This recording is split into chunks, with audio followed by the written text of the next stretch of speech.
चलिए अगला क्वेश्चन जो दिया है ना आपको, Bohr orbit of radius for hydrogen atom is approximately 0.530 angstrom. The radius for the first excited state n बराबर 2 ऑर्बिट इच। ठीक है ना।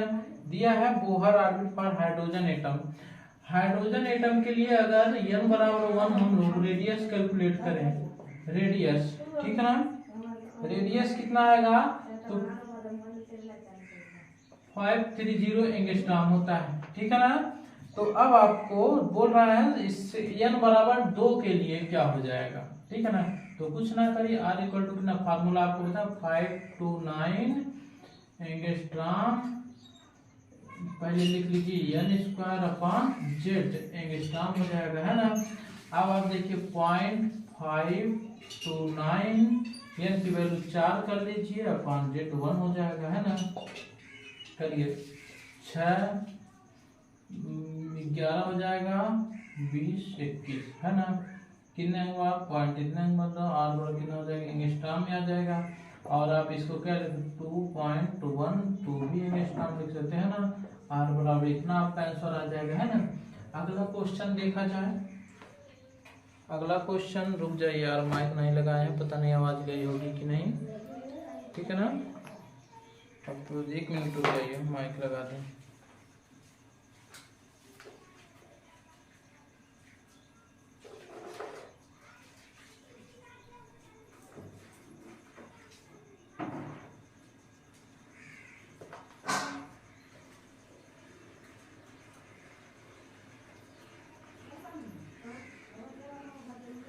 चलिए अगला क्वेश्चन देखा जाए। अगला क्वेश्चन दिया है ना, अब जल्दी जल्दी किया जाएगा, सब आसान क्वेश्चन है। दिया है radius of hydrogen atom in ground state इतना है, तो लिथियम के लिए कितना हो जाएगी। बोल रहा है radius hydrogen atom for ground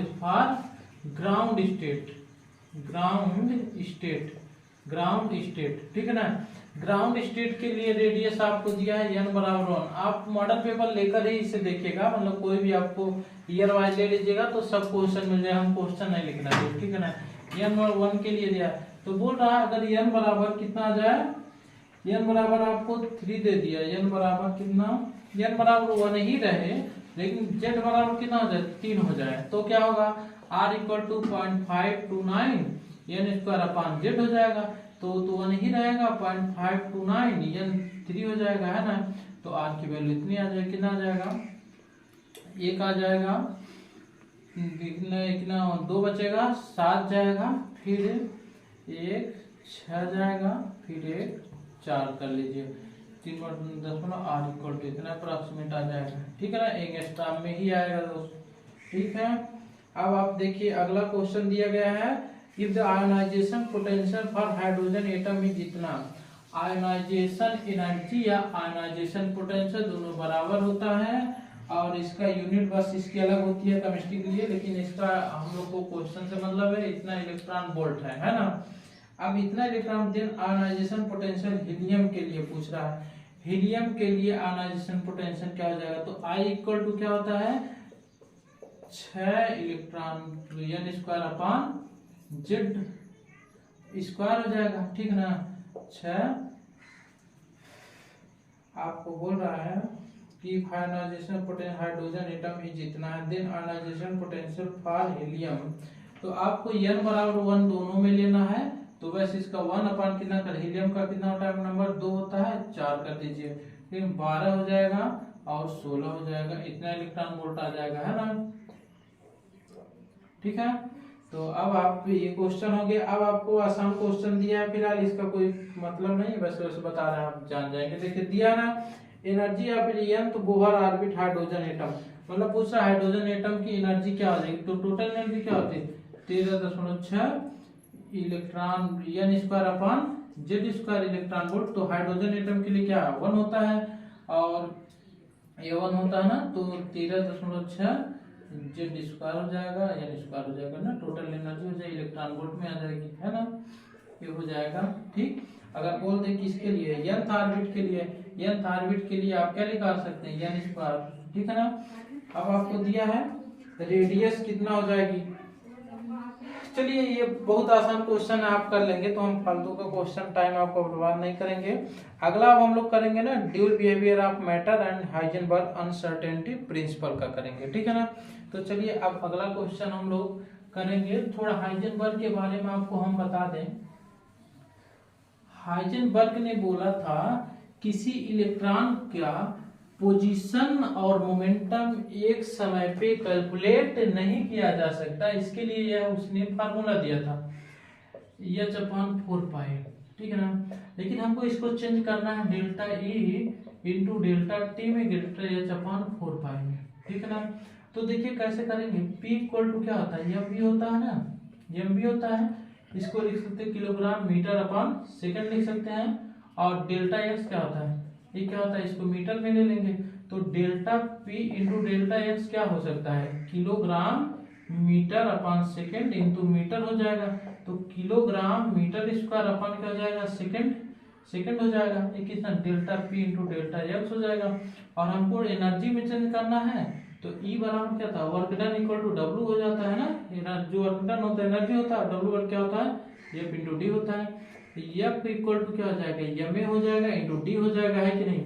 ये कितना हो जाएगा, मास का किलोग्राम हो जाएगा, ये कितना मीटर अपॉन सेकेंड स्क्वायर हो जाएगा इंटू क्या हो जाएगा, मीटर हो जाएगा। और ये आप लीजिए किलोग्राम मीटर स्क्वायर अपॉन क्या लिख सकते हैं, सेकेंड स्क्वायर लिख सकते हैं, है कि नहीं। सेकेंड स्क्वायर लिख सकते हैं, एनर्जी की जगह क्या लिख सकते हैं, kilogram metre square upon second square, ठीक। आइए अगर हम इसमें ऊपर और नीचे किससे सेकंड से मल्टीप्लाई करते हैं तो क्या हो जाएगा, अपन सेकंड स्क्वायर हो जाएगा कि नहीं, ठीक है ना। तो kilogram metre upon second square into second हो जाएगा, है कि ना। तो आइए इसकी जगह पे हम लोग रख सकते हैं डेल्टा पी की जगह हम लोग क्या रखते हैं, delta P into delta x H/4π है ना। तो हम लोग यूनिट क्या निकाल के लाए, हम लोग निकाल के लाए हैं kilogram metre square upon second square into second लाए हैं, H/4π है ना। इस पूरे की जगह आपको क्या दिख रहा है, यही दिख रहा है कि नहीं। तो एनर्जी लिख लीजिए E और टी की जगह टी लिख दीजिए, H/4π हो जाएगा, है कि नहीं। इसको डेल्टा E और डेल्टा टी लिख सकते हैं, H/4π हो सकता है ना। ये हो जाएगा कि नहीं, ये आपको समझ में आया होगा, ठीक है ना। चलिए अब आगे देखा जाए।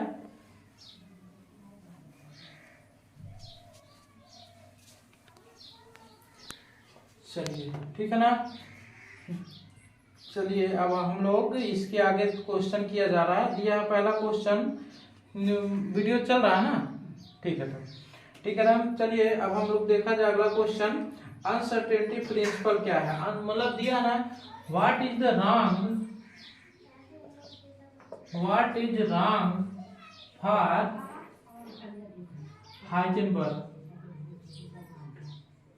हाइजेनबर्ग, मतलब हाइजेनबर्ग प्रिंसिपल के लिए इसमें कौन सा पॉइंट ऐसा है जो गलत है, ठीक है ना।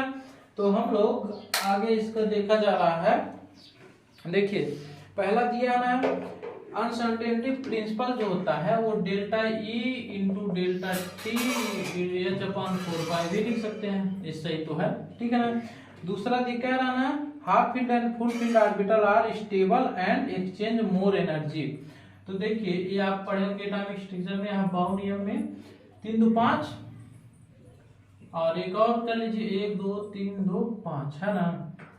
1 2 3 4 5 6 7 8 9 10 एक ये है, ये स्टेबल होगा। लेकिन अगर हम बोले कि इससे ज्यादा स्टेबल होगा तो जिसमें इलेक्ट्रॉन पूरा नहीं भरेंगे 1 2 3 4, एक इससे ज्यादा स्टेबल होगा तो ये भी ऑप्शन सही हो जाएगा, है कि नहीं। जो भी स्टेबल ऑर्बिटल होते हैं कंप्लीट फुल फील्ड या हाफ फील्ड जो होते हैं वो बहुत स्टेबल होते हैं, ठीक है ना। अब आइए हम लोग अगला क्वेश्चन किया, जहां अगला ऑप्शन दिया है 2s orbital less than energy of 2p orbital. बोल रहा है 2s ऑर्बिटल की एनर्जी जो है लेस है किससे, लेस है 2p ऑर्बिटल से, मतलब 2p की एनर्जी क्या है, ज्यादा है। ये तो सही है, लेकिन हाइड्रोजन के लिए होता है 2s इक्वल टू 2p, ठीक है ना, और 3s equal to 3p equal to 3d होता है, ठीक है ना। ये हाइड्रोजन एटम के लिए, ये नाम तो ये हाइड्रोजन एटम के लिए सही नहीं है। तीसरा दिया, चौथा दिया, इसका मतलब यही गलत हो गया। अब क्या आगे पढ़ा जाए ना, वो सब ऑप्शन सही है। तो और दिया अगला क्वेश्चन, 0.66 ग्राम। ये जानते हैं किस पे क्वेश्चन दिया है? दे ब्रॉगली जो समीकरण था या दे ब्रॉगली इक्वेशन जो है, ठीक ना, उस पे क्वेश्चन दिया गया। लेमडा बराबर क्या हो, दे ब्रॉगली क्या दिया, एच अपॉन पी दिया है, और P lambda H upon P की जगह एम भी लिख सकते हैं, इसका मतलब क्या है, लेमडा है। और आपको मास इसमें दिया है 0.66 ग्राम दे दिया है, ठीक ना, सॉरी किलोग्राम दिया है, ठीक है ना। और एच दिया है 6.63 × 10⁻34 सेकेंड दिया है, जूल सेकेंड दिया है ना। और आपको वेलोसिटी भी कुछ दिया ही है, जरूर दिया होगा। वेलोसिटी 100 मीटर पर सेकंड दे दिया, कितना 100 मीटर पर सेकंड दिया है। तो आपको लेमडा मतलब सब चीज दे दिया, आंसर नहीं दिया तो निकाल सकते हो ना। तो एच कितना है 6.6 ही दिया है, दो ना लिखिए इसमें, -34 जूल सेकेंड अपन मास कितना है 0.66 दिया है, इंटू वेलोसिटी कितने 100 दिया है। एक काम किया जाए, ऊपर कुछ ना किया जाए, माइनस को हटा दिया जाए, 66 × -35 कर दीजिए और 100 से मल्टीप्लाई 66 हो जाएगा ना, एक काट दीजिए। लेमडा इक्वल टू क्या आ जाएगा, कितना 10 में -35 मीटर आ जाएगा। यही आंसर आपका क्या हो जाएगा, सही हो जाएगा। ये बढ़िया क्वेश्चन था, फिलहाल 10 में ही आया था, इसीलिए तो बढ़िया था, है ना।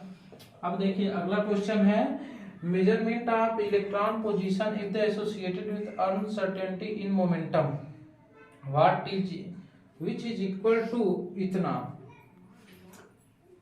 देखिए मोमेंटम आपको दे दिया है, मोमेंटम आपको दे दिया है 1 × 10⁻18 ग्राम सेंटीमीटर सेकेंड इनवर्स दिया। बोल रहा है डेल्टा एक्स क्या होगा दोस्त, अगर आपको कितना दिया है, मास ऑफ इलेक्ट्रॉन इतना दिया है, तो मेजरमेंट, हाँ चलिए हमने आपको बोला है कि वेलोसिटी कैलकुलेट कर दो, वेलोसिटी कैलकुलेट कर दीजिए। तो वेलोसिटी हम तभी कैलकुलेट कर सकते हैं जब हमको पोजीशन पता हो। तो पहले काम किया जाए, delta P into delta x greater H upon 4 पाई कर लिया जाए। और डेल्टा पी कितना 1 × 10⁻18 इंटू एक्स की वैल्यू कितना निकालना है हम लोग को। अब एच अपॉन 4 पाई, ठीक है ना, एच अपॉन 4 पाई हो जाएगा। अब आप देखिए सब चीज आपको दिया है यार, बहुत लंबा कैलकुलेशन हो जाएगा, मोबाइल लेना पड़ेगा लग रहा है हमको। देखिए चलिए लिखा जाए, देखा जाए, 10 में 18 हो जाएगा ना, डेल्टा एक्स एच की वैल्यू 6.6 × 34 किया जाएगा अपॉन 4 × 3.14 हो जाएगा, है ना। और डेल्टा एक्स बराबर क्या हो जाएगा, डेल्टा एक्स बराबर 6.6 × 10⁻34 अपॉन 4 × 3.14 हो जाएगा, और ये ऊपर चला जाएगा +18 हो जाएगा, है ना। अब आप क्या किया जाए, हम लोग मोबाइल का उपयोग कर लिया जाए, नहीं तो बहुत टाइम लग जाएगा हम लोग को, ठीक है ना। चलिए फिलहाल अब आप इससे कर लीजिएगा, आप इतना तो कर ही सकते हो यार। अब देखो डेल्टा एस आ गया ना, डेल्टा पी आपको दिया है, और आप M into delta B, position भी निकालना था, एक्स भी निकालना था। अब हम लोग क्या निकाल सकते हैं, पी भी निकाल लीजिए। पी दिया है, पी 1 × 10⁻- कितना दिया 18 दिया ना, और मास आपको दे दिया है 9 × 10⁻28, और डेल्टा बी निकाल लीजिए। अब कितना आया है, उधर ले जाइए नीचे, इतना आया ना, -8 अपॉन कितना 9 × 10⁻28 इंटू वेलोसिटी आ जाएगा, ठीक है ना। ये आप निकाल लीजिएगा, ठीक है ना, आंसर आ जाएगा आपका इसी पे।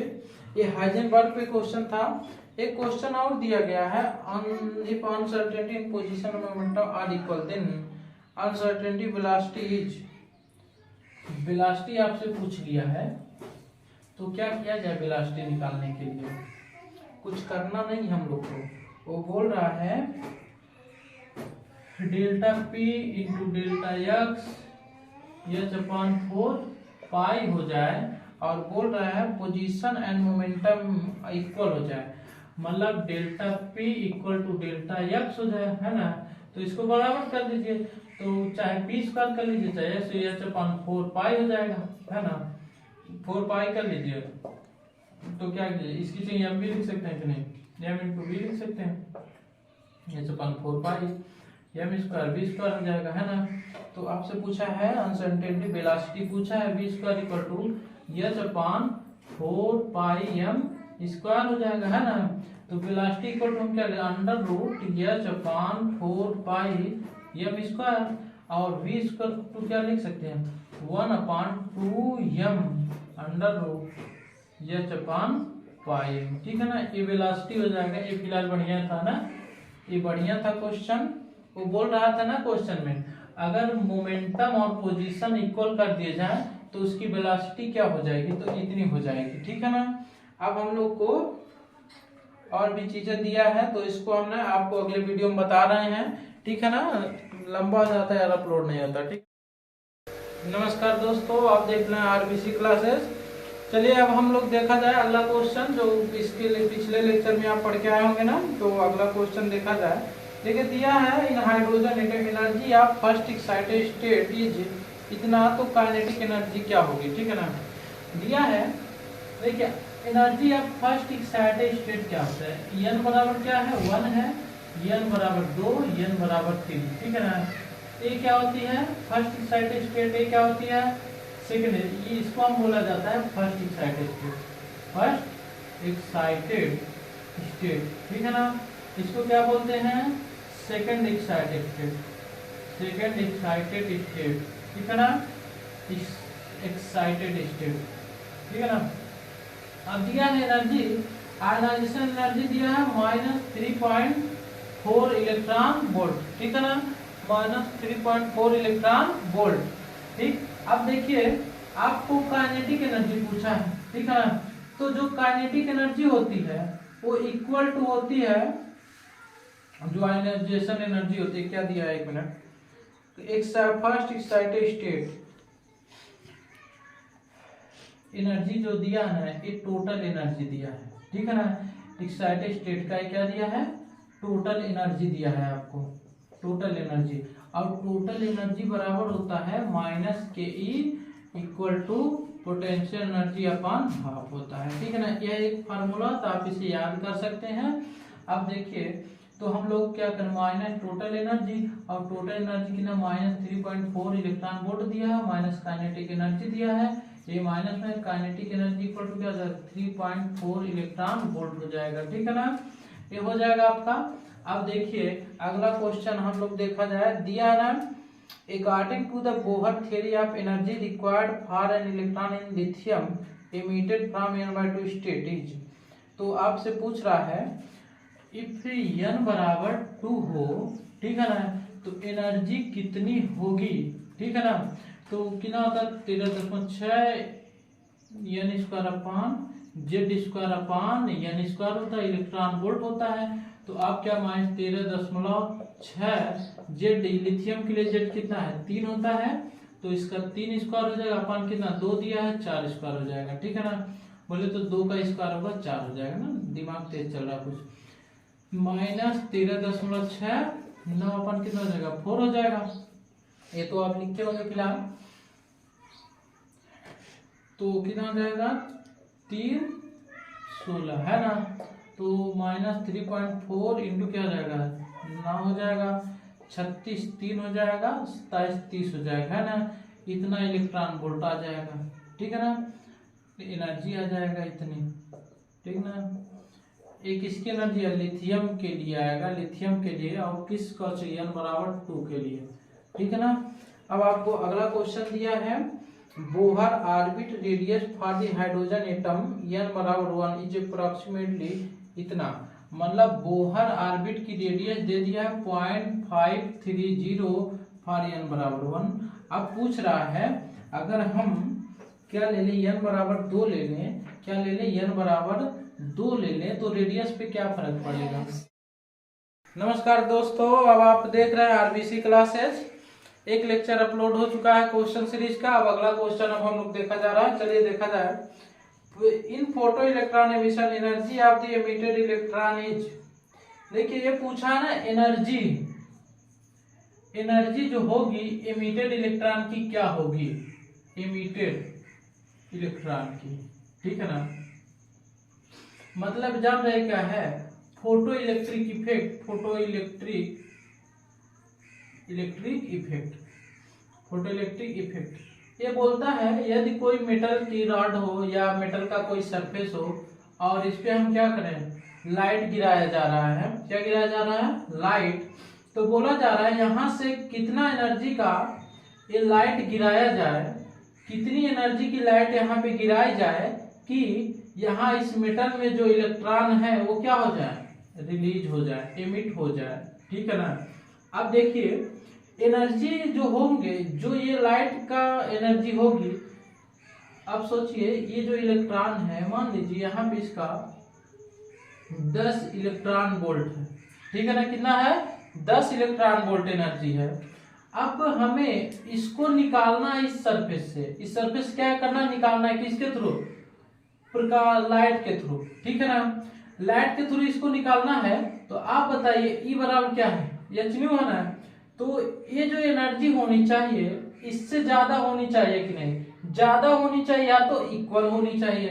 तो ये जो एनर्जी आती है इसको इंसिडेंट लाइट कहा जाता है, आई इक्वल होता है ना इंसिडेंट एनर्जी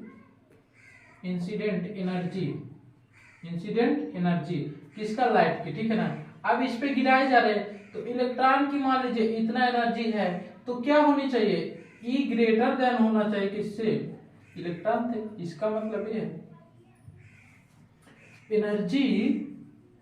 एनर्जी ऑफ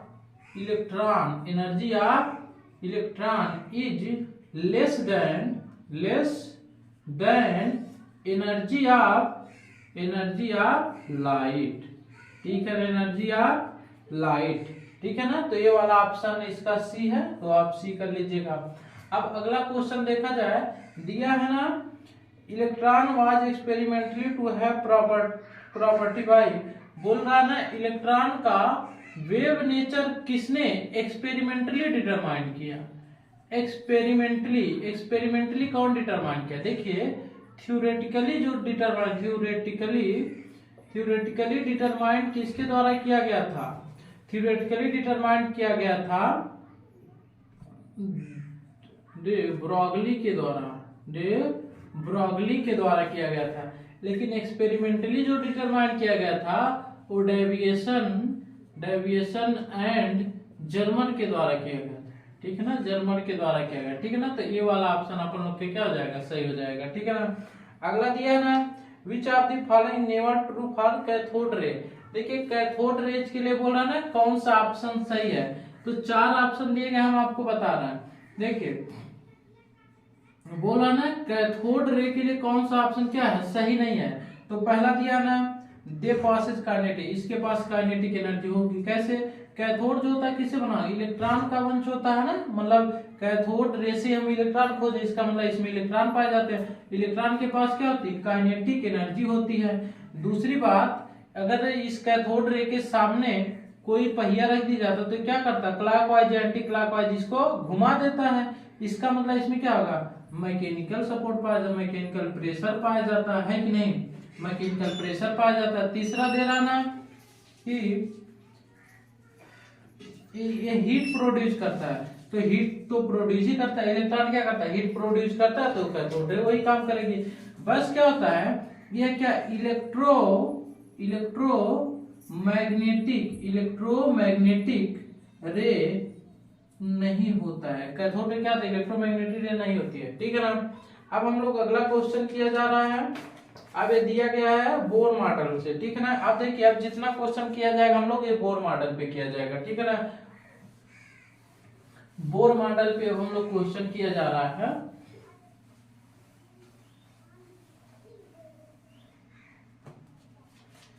देखिए दिया गया ना, हम आपको बता रहे हैं इक्वल टू क्या है, -2.178 Z square upon N square. 4 option में दिया है, एक में दिया है जेड की वैल्यू बढ़ाई जा रही है, एक में दिया है एन की वैल्यू घटाई जा रही है, एक में दिया है फिर एन की वैल्यू बढ़ाई जा रही है, एक में दिया है जेड की वैल्यू घटाई जा रही है, ठीक है ना। अलग अलग दिया है तो हम आपको चारों बता दे रहा हूं, उसके बाद आप ऑप्शन मान लीजिएगा, ठीक है ना, कोई दिक्कत नहीं है।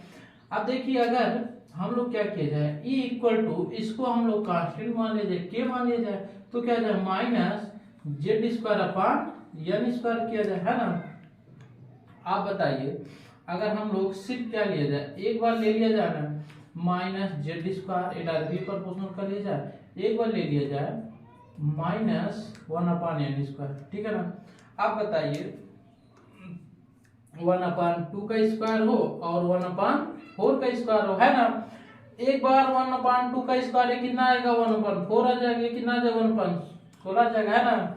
अब आप बताइए जब इसका इसमें भाग करेंगे ना, डिवीजन करेंगे इसका, तो कितनी वैल्यू आएगी, कम वैल्यू आएगी कि नहीं, लो वैल्यू आएगी, है ना। सॉरी, ये वैल्यू क्या आएगी, हाई आएगी, है ना। ये हाई आएगी, ये वैल्यू क्या आएगी, लो आएगी। इसका मतलब जिस नीचे वाला जितना ज्यादा होगा ऊपर वाली वैल्यू कम आएगी। और निगेटिव में कम आने का मतलब क्या है, निगेटिव में कम आने का मतलब है ये वैल्यू बढ़ रही है कि नहीं।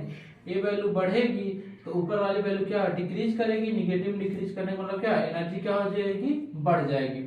अब आ जाए जेड को अगर हम बढ़ाएंगे तो निगेटिव के साथ बढ़ेगा, इसका मतलब ये बढ़ेगा तो एनर्जी क्या हो जाएगी, घट जाएगी, है ना। इसी का उल्टा हो जाएगा, अगर जेड क्या होगा, जेड घटेगा, जेड घटेगा तो एनर्जी क्या होगी, बढ़ेगी। और जेड बढ़ेगा तो एनर्जी क्या होगी, घटेगी। और यन बढ़ेगा तो एनर्जी क्या होगी, बढ़ेगी। और यन घटेगा तो एनर्जी क्या होगी, बढ़ेगी। एक होगा, हाँ ये घटेगी, ठीक है ना। ये चार ऑप्शन दिए, अब आप देख लीजिएगा, है ना, सही है ना। चलिए अब अगला क्वेश्चन किया जाए।